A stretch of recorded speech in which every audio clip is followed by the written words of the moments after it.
So much has happened in a short amount of time, at least as far as people getting educated and understanding all of what is being transformed here. How is AI going to impact Synopsys's business? Yeah, it's a huge topic. I agree with you. And we think about it as like three levels of impact. So first of all, the amount of AI chips that are getting built. Again, no one can build a leading semiconductor product without our tools. So the fact that they're needing to build those, we're a huge beneficiary of them needing to build that. So that's the first one. The second one is we're infusing AI into every one of our tools. So the tools that customers can buy, they can buy the tools without AI or they can buy the tools with AI. And basically our AI capability, you can think about that as kind of turbocharging their engineering team because it helps them find solutions even faster in a world where they're dealing with enormous complexity. So that's the second one. And then the third one is really us ingesting AI into our own operations. So our engineering operations, our sales operations, our finance operations, literally every part of the company. How do we, as our founder would say, eat at our own restaurant? How do we start to transform how we offer things up inside every function of the company? And really it's kind of like once in a lifetime type of change opportunity really across all three of those vectors. Do you believe is it impacting your forecasting capability already, or do you expect it to get there? I expect it to get there. I think there's two lenses. So one is, in terms of how we're monetizing the AI, thinking about that, and it's creating, a new opportunity with customers. And so we're through that with one part of our portfolio, but there's other parts of the portfolio we're still working with.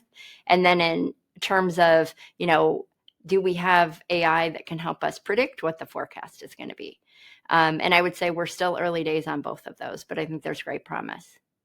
You had prepared for this for years, but still there was something you didn't expect, something of the responsibilities that fell on your shoulders that perhaps surprised you. Does anything come to mind? And again, we're gonna give you a pass, and you get to go back in time and tell yourself this piece of advice that you wish someone could give you then.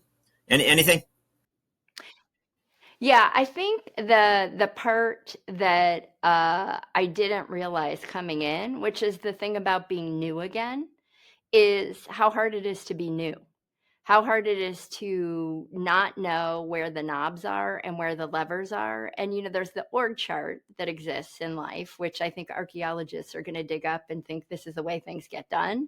But there's the real how things get done. And there's the people that might even not even appear on the org chart that are the most important people that how things get done. And we were hybrid. Well, actually, we were completely remote. So it's easier to spot those people when you can physically see them because you see. It's hard to find them on Zoom. So I would say the first thing is realizing who are the people that get things done here, and how do they go about getting things done. And so that would be like lesson number one of coming into a new situation. You can't rely on the org chart to help you figure out who are the people that get things done. And so I did figure that out. Who are the people that get things done? And so that was really helpful. And I would say the other thing that was very interesting is that as I came in, that's when the world was changing from sort of a frothy sort of environment into a less frothy environment. And there's people that are really good peacetime leaders and people that are really good wartime leaders, and they're not the same. And it's not necessarily the same skill set. And so as the business was sort of turning and things were becoming a little bit more tough, identifying who are the people that can kind of, walk through these more choppy waters, and do we have resilient enough processes to spot where the waters are choppy versus, oh, that one already kind of works out, because it works until it doesn't work. And then do we have the next set of plans that compensate for that not working? And so that was one of the things I would say that was like the first 90 days of being there and sort of the market turning during those first, I have unbelievable timing, right? The market turning in sort of that time frame. And markets come and go, so you have to be ready to manage through good markets and bad markets. We are up to our final question, where we're going to ask you to look forward finally. And we want to know what your priorities are as CFO of Synopsys. What would those be over the next 12 months? What would your priorities be as CFO of Synopsys? Absolutely. So it's an exciting time for us. So we've got enormous opportunity in front of us. We talked about AI is really fueling our growth. And so making sure that as we go through kind of our portfolio process, that we've got our investments in the right place to take full advantage of that. The other really big piece of work that my team and I will be working on, and really the whole company will be working on, is we announced in January of this year a $35 billion acquisition of Ansys, which is a company that does simulation and analysis. So think about that multi-physics, sort of the physical world, and we're the digital world. So we're in service of bringing those two design worlds together. We'll be integrating that. We'll close that deal in first half of 25.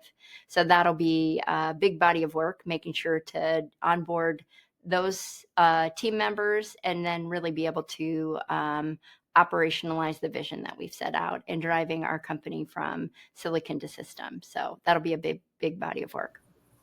Shelagh Glaser, thank you for joining us on CFO Thought Leader. Doc, great to see you. Thanks so much.